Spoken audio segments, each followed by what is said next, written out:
بسم اللہ الرحمن الرحیم۔ السلام علیکم پیارے بچوں، کیسے ہیں آپ سب؟ امید ہے آپ سب خیریت سے ہوں گے۔ اللہ تعالیٰ آپ سب کو اپنے حفظ و مان میں رکھے۔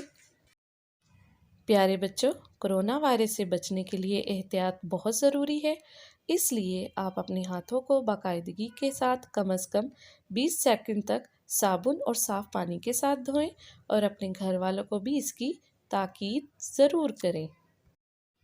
بچوں، آپ جانتے ہیں کہ ہم اسلامیات کا باب دوم ایمانیات و عبادات کا سبق نمبر 1 توحید کا تعارف کی مشق حل کر رہے ہیں۔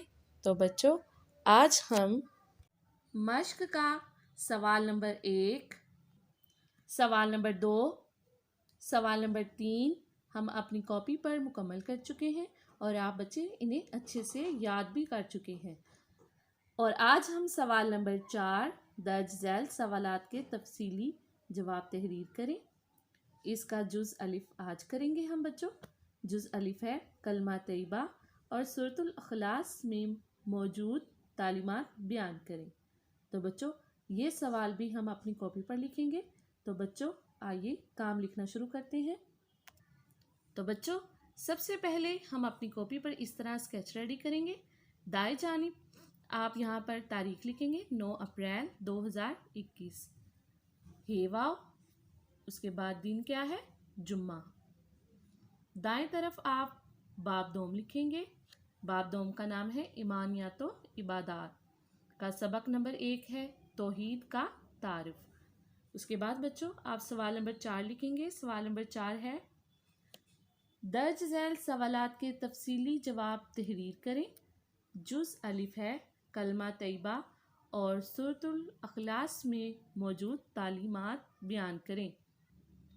یہاں پر آپ جیم لکھیں گے یعنی جواب۔ کلمہ طیبہ کی تعلیمات۔ کلمہ طیبہ میں ہم اللہ تعالیٰ کے ایک ہونے اور حضرت محمد رسول اللہ خاتم النبیین صلی اللہ علیہ وآلہ وصحبہ وسلم کے آخری رسول ہونے کی گواہی دیتے ہیں۔ جیسا کہ بچوں آپ سب جانتے ہیں کہ اللہ تعالیٰ کے سوا کوئی معبود نہیں ہے اور حضرت محمد صلی اللہ علیہ وآلہ وصحبہ وسلم اللہ کے آخری نبی اور رسول ہیں۔ بچوں، اب آپ یہاں پر سورۃ الاخلاص کی تعلیمات لکھیں۔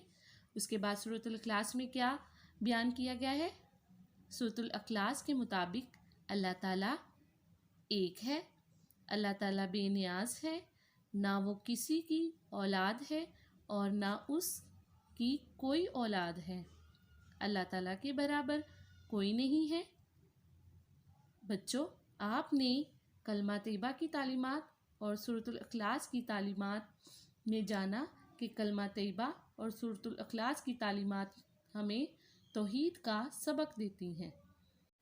پیارے بچوں، آپ نے سورۃ الاخلاص اچھے سے پڑھی ہے اور یاد بھی کی ہے، اور آپ سب جانتے ہیں کہ سورۃ الاخلاص میں یہ اچھے سے ہمیں بتایا گیا ہے کہ اللہ تعالیٰ ایک ہے، اللہ بے نیاز ہے، اس کی کوئی اولاد نہیں ہے اور نہ ہی وہ کسی کی اولاد ہے، اللہ تعالیٰ کا کوئی ہمسر نہیں ہے، اللہ تعالیٰ ایک ہے اور اللہ تعالیٰ ہی صرف عبادت کے لائق ہے۔